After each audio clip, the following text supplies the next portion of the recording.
Welcome back. We are on part 4 of our lecture on physiological needs, and now we're going to talk about hunger. So hunger is a lot more complex than thirst. Anyone who has ever been on a diet can tell you hunger is wild when we're talking about the human body. So hunger very loosely follows a depletion-repletion model. Thirst is much more good about kind of following, we're depleted, we're going to replete our fluids. Hunger is a little bit more complicated. To understand hunger, there are a couple of there are 3 pieces we really need to understand. One is our short-term appetite homeostatic-based models. So what happens to hunger in the short term? Our long-term genetic and metabolic models, right? So long-term, how do changes in our weight influence our hunger? And then also our cognitive, social, environmental, regulatory models, right? A lot of things in our environment can influence our hunger. So to start off, we're going to start with our short-term appetite models. In the short term, we have our glucostatic hypothesis, which suggests that blood sugar levels are critical to hunger, right? When our glucose levels drop, people feel hungry. Pretty straightforward. Cells require glucose to produce energy. When glucose is low, we have an excitatory signal to our lateral hypothalamus in our brain, and that produces hunger. And what we see, talking about multiple inputs, when we stimulate our lateral hypothalamus, right, we kind of manipulate that experimentally, animals will overeat, right? It is a multiple input kind of scenario where we stimulate our lateral hypothalamus, animals will eat. They experience the psychological drive of hunger.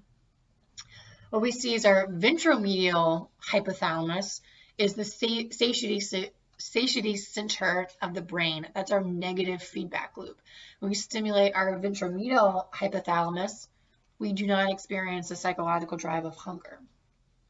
So what else can stimulate our lateral hypothalamus and our ventromedial hypothalamus?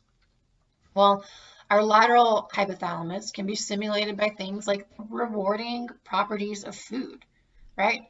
If the food tastes good, we experience more hunger, right? We tend to eat more.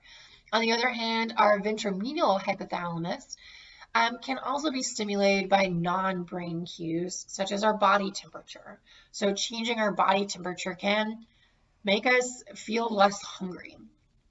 The biggest influence we see, though, on our lateral hypothalamus and our ventromedial hypothalamus is our stomach. So our stomach tends to empty at about 210 calories per hour, right? And at 100% full, so 100% full stomach, we experience satiety. We're not hungry. We're totally good. At about 60% empty, we begin to start feeling hungry. This I always think is so interesting. When you start feeling hungry, your stomach is only 60% empty. There's still a lot of food in there. At about 90% empty, we experience maximum hunger. So at 90%, that is your absolutely hangry, I'm ready to cannibalize my own arm kind of hunger, but you still have 10% of food in your stomach. So what we see, stomach is the biggest influence on our hunger, but it's also a little tricky, right? We experience hunger not when our stomach is empty, but only when it's starting to get empty. Another fun fact about this, so our stomach is our biggest influence on our hunger, but it also takes a while for your stomach to tell your brain how full it is. That's where you get the kind of common dieting advice that if you eat until you're about 80% full, stop, take a few minutes, and wait. And during that time, your stomach will eventually catch up to your brain and tell you that you are 100% full. That's where that dieting advice comes in, that if you're eating and you think you're still hungry and you want a second serving, wait a few minutes, let your stomach kind of catch up and tell your brain if you're actually hungry or not, because it takes a little bit of time to get all the way through that cycle. Okay, that's our short-term process. We also have long-term energy balances. We have fat tissue in our body called adipose tissue. If we have any Doctor Who fans, adipose are these cute little fat bubbles on the right. And these adipose tissue can also produce energy, right? So our lipostatic hypothesis is that when our mass of fat stored drops below a homeostatic balance, our adipose tissue will actually secrete hormones to produce hunger. How mean is this of our body? So when our fat stores drop below our homeostatic balance, our adipose tissue produces hormones to make us hungrier. What we see is that our adipose tissue can produce ghrelin, which is a hormone that promotes hunger and makes us hungry. And similarly, if our fat stores increase above a homeostatic balance, our adipose tissue will secrete leptin, a hormone that produces satiety and says, okay, well, now we're no longer hungry. What we see is that ghrelin is just super sneaky, right? There's a study done by Cummings et al. In 2002 where they did a diet study and they looked at levels of ghrelin across time. What we tend to see is that levels of ghrelin, this hormone that makes us feel hungry, tend to rise and fall throughout the day, and it tends to peak around times that you normally eat. So if you usually eat every day at noon, you're probably going to feel hungry every day at noon. We see these hormonal changes throughout the day that peak around our kind of normal schedule. And then eating food tends to cause a rapid fall in ghrelin, right? So we eat our lunch, our ghrelin decreases, we find that we're less hungry. What we also see, though, which is just so wild, is that when people are on a diet, we see that their ghrelin levels are chronically higher. So when you hear people say, I'm on a diet and I'm just hungry, I'm hungry all the time, they're not being dramatic. Their ghrelin levels are likely chronically higher because they're on this diet. Pharmaceutical companies have, of course, tried to develop drugs to stimulate ghrelin and leptin levels to help stimulate weight gain and weight loss. What we see is that ghrelin, so this hunger-generating hormone, we can create some ghrelin-based drugs that can help people gain weight. This is really helpful for people who may be going through chemotherapy and are losing a lot of weight. So ghrelin-based drugs can help stimulate our hunger and help people gain more weight. Leptin, on the other hand, which is our satiety hormone, has some potential. There are some leptin drugs to decrease hunger and promote weight loss. But what we see is that people develop a resistance to these drugs very quickly, right? We get very used to additional leptin through drugs, and pretty quickly it's no longer as effective at promoting satiety for weight loss. So there are some ghrelin drugs to help people gain weight and feel hungrier, but there's not really anything there for leptin quite yet. When we think about our long-term energy balance, it's also important to think about our set point theory. So set point theory suggests that individuals have a biologically determined body weight, and this is set by our genetics, right? So some people will just always be stick-thin little rails, and some people will just be a little bit curvier, and these are just differences, genetic differences in our bodies. And what the set point theory suggests is that hunger, activation, and satiety depend on the size of one's fat cells, right? So when we have a decrease in fat cells below our set point theory, we tend to feel hungrier.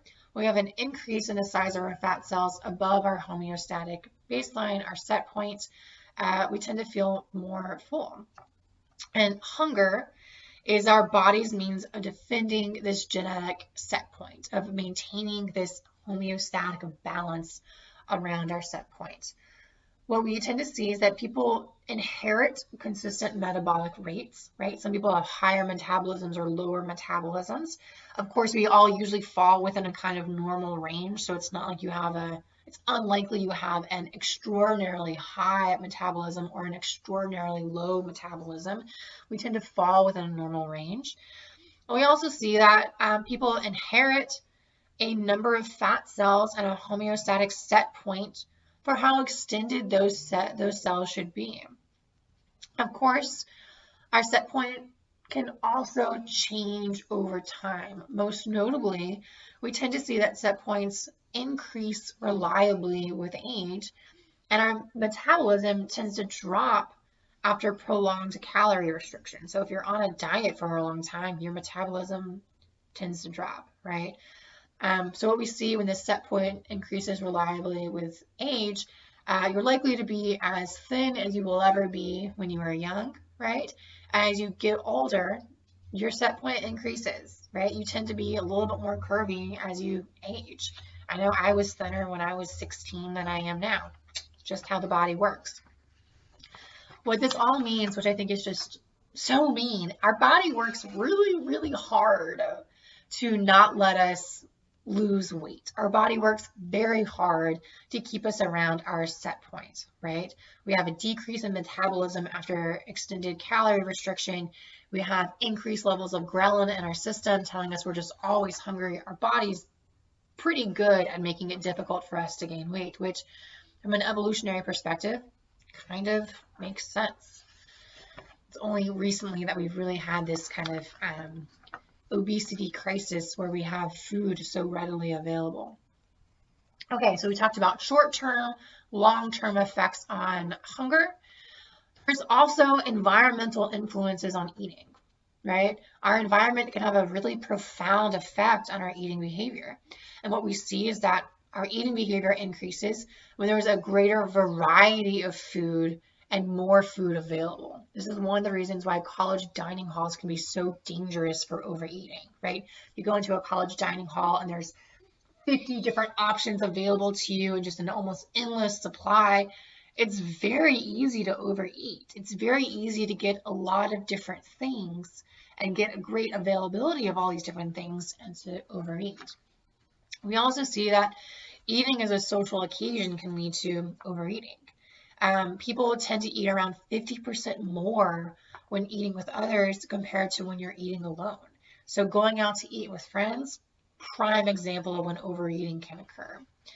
And we can also see that situational pressure can lead to binge eating, dieting, or other kind of funky eating behaviors. And this increases even more among particularly small, close-knit groups. So something like athletic teams can lead to binge eating, dieting, or some kind of funky maladaptive eating behaviors when you get into these very close-knit groups.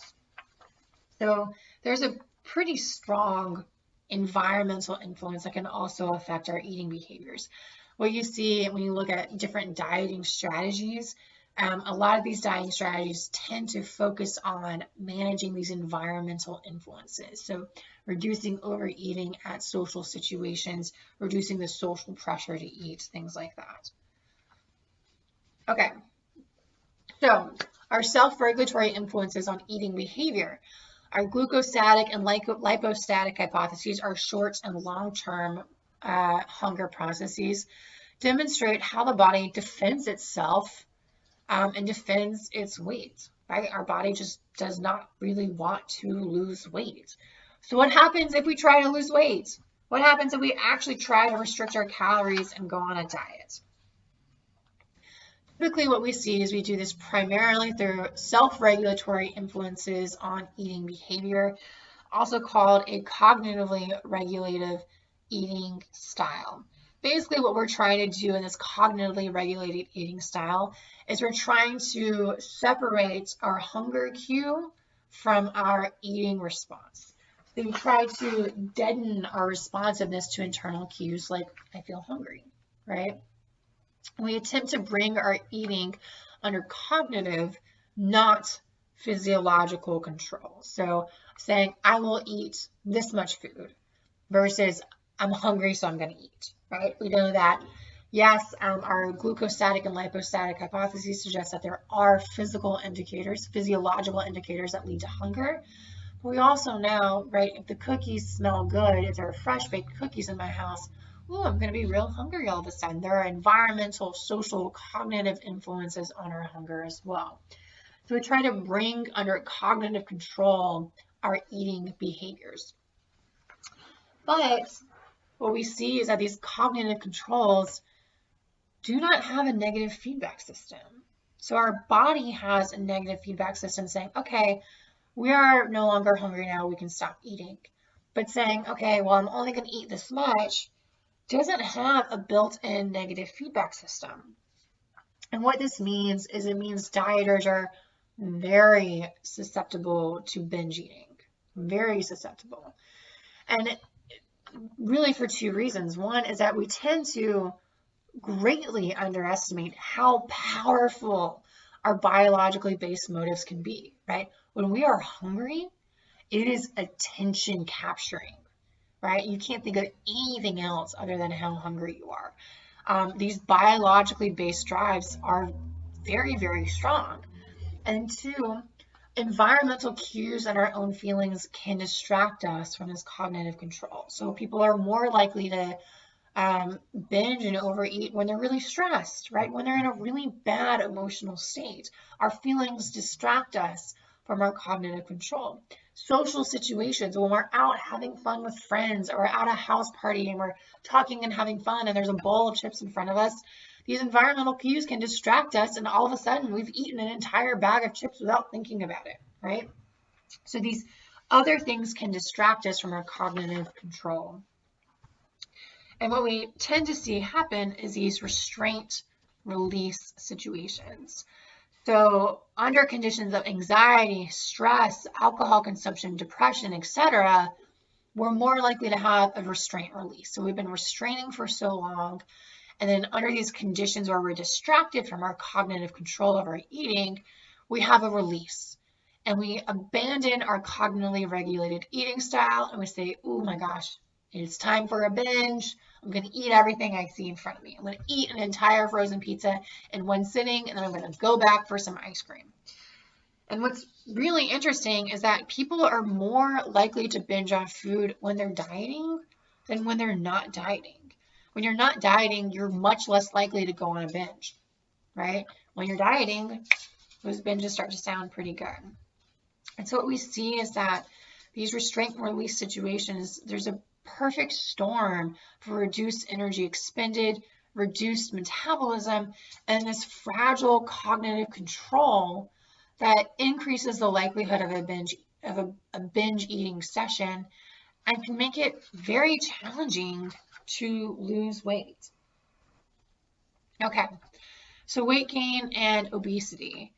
So obesity is a medical term referring to increased body weight of a sufficient magnitude to produce adverse health effects. So it's not just overweight, it's overweight to the extent that there are adverse health consequences going on. Most obesity researchers emphasize prevention rather than trying to fix it after the fact, and cultivation of a healthier lifestyle, right? So we've just spent 20 minutes talking about why it's so hard to lose. It's really hard to lose weight. It's really hard. Our body works against us in almost every way possible. It's really hard to lose weight. So can we prevent weight gain in the first place? Can we cultivate a healthier lifestyle so that we don't have to fight against ourselves to attempt to lose weight? The only ways to prevent or reduce weight gain is to decrease eating through our self-regulatory strategies, which makes us susceptible to these restraint release situations. Becoming aware of these environmental influences that affect eating, right? Preventing mindless eating in the first place. And then increasing our physical activity to expend calories. So basically, we can reduce our caloric intake either through self-regulatory strategies or cutting out environmental influences that are going to increase our eating, or increasing our physical activity to increase our caloric output. As we talked about, dieting is hard. We have these restraint release situations. We have chronically higher levels of ghrelin. We're fighting against a set point. So weight loss that is really focused on goal setting, mindfulness, just being aware of the type of foods you're eating and how much you're eating, and exercising is much more likely to be successful than just restraining and eliminating foods we really enjoy. So dieting focused more around mindfulness, exercising, and smart, achievable goals is much more likely to be successful. So up next, I would like for you guys to pause again and go through and identify the physiological forces that work against a person's diet. If a person goes on a diet and tries to eat less, in what ways will the body generate motivational resistance to the diet? How does our body work against us? So pause here and we'll come back to do a quick wrap up on hunger and then talk about our last physiological need of sex.